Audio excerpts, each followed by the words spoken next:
બનાસકાંઠાના બે ભાગ કરવામાં આવ્યા છે। એક તો બનાસકાંઠા જિલ્લો, તેની સાથે જ બીજો વાવ અને થરાદ જિલ્લો। જ્યારથી વાવ અને થરાદને જિલ્લો જાહેર કરવામાં આવ્યો છે ત્યારથી ઘણા બધા વિરોધના સૂર ઊભા થયા છે। ઘણા બધા લોકો એવું પણ કહી રહ્યા છે કાંકરેજ ધાનેરાને લઈને પણ વિરોધ થયો છે, પરંતુ હવે ભાભરને લઈને પણ મોટો વિરોધ કરવામાં આવી રહ્યો છે અને હવે આને જ લઈને ભાભરના બજારમાં બેનરો પણ લગાડવામાં આવ્યા છે।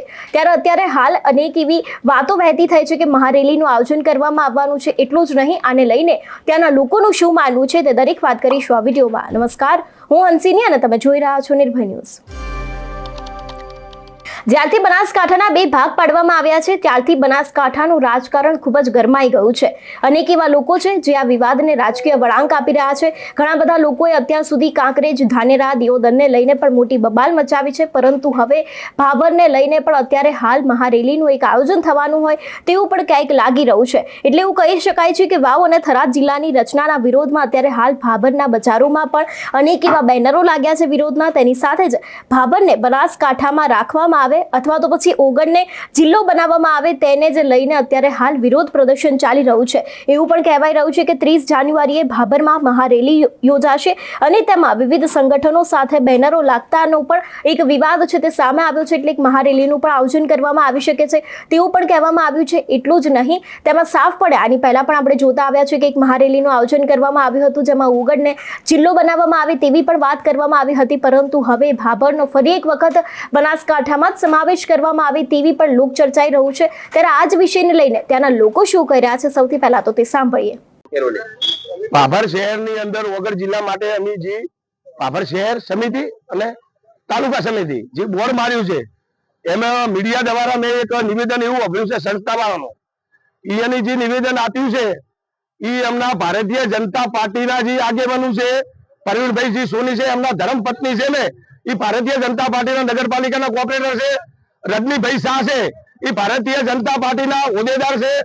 એટલે આ શું છે, એમને વગર જિલ્લો બને એટલે શું એમને વિરોધ કરવાનો છે? મારે તો 18 વેણ છે એ મારા અભિનંદન એમને હાથ જોડું છું કે વગર જિલ્લો માટે જોડે જાજો। આ ભારતીય જનતા પાર્ટી હવનમાં આંકડા નાખે છે, પણ અત્યારે કેશાજી ઠાકોર દિવુરની અંદર ધારાસભ્ય ચાલુ છે તો એ જિલ્લા માટે છે તો ભાભર શહેર અને ભાભર તાલુકાના ભારતીય જનતા પાર્ટી કેમ વિરોધ કરે છે? ચલો સ્વરૂપજી ઠાકોર અત્યારે ઓની આગેવાની લે તો હું સ્વરૂપજી સાથે રેલીમાં અને જોડવા માટે હું તૈયાર છું। એ લોકો કહી રહ્યા છે કે તમે કોઈને પૂછ્યું નથી અને સ્વેચ્છાએ થઈને બધા નામ લખ્યા। આ તમને જે મીડિયામાં નિવેદન આપ્યું એ ભારતીય જનતા પાર્ટીના, મેં તમને અભિયાન બોલ્યું કે એમના ધર્મપત્ની કોર્પોરેટર છે રજનીભાઈ શાહ છે, એ વર્ષોથી ભારતીય જનતા પાર્ટીનો એક સભ્ય છે। એમનું નિવેદન તમારે લેવું હોય તો બે જોડે લઈ આવો અને નગરપાલિકાને જઈ અને એમનું ડેટા ખોલો।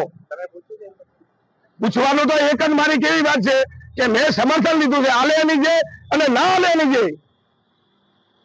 ઓકે, હું રઘુવંશી સમાજ લોહાણા સમાજના પ્રમુખ હરિભી આચાર્ય આથી જણાવું છું કે સરકાર શ્રી બનાસકાંઠા જિલ્લાના વિભાજન અંગે ઘણા ટાઈમથી વિચારણા કરી રહ્યા છે, જે અંગે સરકારશ્રીએ હમણાં નિર્ણય લઈ અને વાવ થરાદને જિલ્લો બનાવ્યો, જે એમ કે ભાભર નગરજનો અને ભાભર તાલુકાને જે બનાસકાંઠાના પાલનપુર કરતા નજીક પડે છે, અમે એની સાથે સંમત છીએ। અમારો કોઈ પણ જાતનો આ તાલુકાનો કે શહેરનો કોઈ વિરોધ નથી અને અમારા જાણવા પ્રમાણે ગઈકાલે જે અમારા એસોસિએશનો વતીમાં વિડીયોમાં જે સમાચાર વહેતા થયા છે કે ભાઈ અમારો વિરોધ છે અને 30મી તારીખે અમે આ રેલી કાઢી અને આનો વિરોધ કરવાના છે, એ તદ્દન ખોટું છે। અમે સરકારશ્રીને પણ આ અંગે મામલતદારશ્રી અને કલેક્ટરને લેખિત જાણ કરી અને જે કંઈ જિલ્લો બનાવવામાં આવ્યો છે થરાદ એની સાથે અમે સંમત છીએ। ઓકે, હું સંઘવી રજનીકાંત મુક્તિલાલ બાબર, હું જૈન સમાજ વતી આગેવાન તરીકે કહું છું કે જે આ થરાદ જિલ્લો બનાવ્યો છે એ અમને બધાને મંજૂર જ છે, સમજો કે બરાબર। અને જે અત્યારે જે કોઈ અમારા વિરુદ્ધમાં થરાદ જિલ્લાના વિરુદ્ધમાં જે કોઈ રેલીઓ કાઢવાના હોય એની અંદર અમારી કોઈ અમને કોઈ જાણ નથી, કોઈ અમારા જાણ વગર નામ લખેલા છે। એ બદલ અમે સરકારશ્રીને જે હશે તે કરશું અને ગુજરાત સરકારે જે પણ કંઈ કર્યું છે અને કેન્દ્ર સરકારે જે કંઈ કર્યું છે એમાં અમે સહમત જ છીએ, એમાં મારો કોઈ વિરોધ નથી। જૈન સમાજ વતી આગેવાનો વતી સંઘવી રજનીકાંત મુક્તિલાલ બાબર। ઓકે, હું અતુલ ગોકલાણી, વેપારી એસોસિએશન પ્રમુખ. સરકારશ્રીએ જે નિર્ણય લીધો છે એ યોગ્ય છે અને થરાદ જિલ્લો જે બન્યો એમાં અમને કોઈ વિરોધ નથી. એમાં અમે સંમત નથી એમ બંધના એલાનમાં. કરિયાણા એસોસિએશન બેનરમાં નામ લખ્યું, અમને કોઈને કોઈ પૂછ્યું જ નથી, એમને જ અમારું નામ લખેલું છે.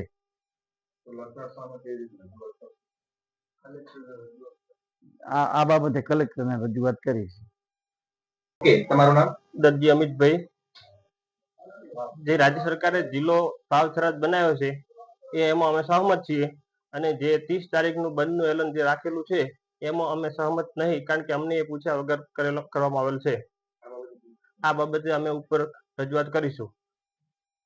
ત્યારે એવું પણ અત્યારે જાણવા મળી રહ્યું છે કે અનેક એવા લોકો છે જે પોતાનો ધંધો અને રોજગાર છોડીને પણ આ મહારેલીમાં જોડાવાના છે. રીટેક ત્યારે અત્યારે હાલ એવું પણ સંભળાઈ રહ્યું છે ને એવું પણ ચર્ચાઈ રહ્યું છે કે ઘણા બધા લોકો છે જે પોતાનો ધંધો અને રોજગાર છોડીને પણ આ રેલીમાં જોડાશે. આ બધાની વચ્ચે જો વાત કરવામાં આવે, જ્યાંથી બનાસકાંઠાનું રાજકારણ ચાલે છે તેવા શંકર ચૌધરીના કારણે બનાસકાંઠાનું રાજકારણ ચાલી રહ્યું છે એવું પણ અત્યાર સુધી લોકો કહેતા આવ્યા છે.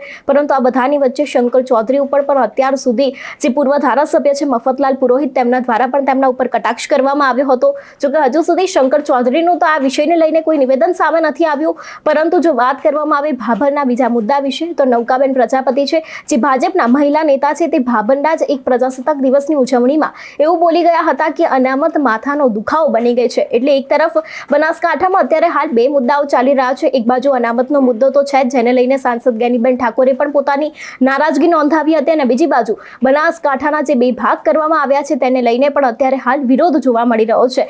બનાસકાંઠામાં જે કોંગ્રેસનો અત્યાર સુધી દબદબો હતો તેને જ લઈને હવે કોંગ્રેસના સાંસદ એવા જ્ઞાનીબેન ઠાકોર છે તે પણ નારાજ જોવા મળી રહ્યા છે. પછી અનામતનો વિષય હોય કે પછી કોઈ પણ બનાસકાંઠાના બે ભાગ કરવામાં આવ્યો હોય તે વિષય હોય, તેને લઈને પણ અત્યારે જ્ઞાનીબેન ઠાકોર નારાજ જોવા મળી રહ્યા છે. એટલું જ નહીં, અત્યારે હાલ કોંગ્રેસી નેતાઓ છે તે લોકો શંકર ચૌધરી ઉપર કટાક્ષ પણ કરી રહ્યા છે. એટલે હવે આગામી દિવસમાં જોવાનું રહેશે કે શું ભાભરને ફરી એક વખત બનાસકાંઠામાં તેનો સમાવેશ કરવામાં આવે છે કે કેમ. તેની સાથે જે 30 જાન્યુઆરીએ મહારેલીનું આયોજન કરવામાં આવ્યું છે તેમાં પણ શું કોઈ મોટા ખુલાસા થશે, અથવા તો પછી કોઈ પણ એવા રાજકારણીય નેતાઓના નિવેદન સામે આવે છે કે કેમ, તે પણ હવે જોવાનું રહેશે.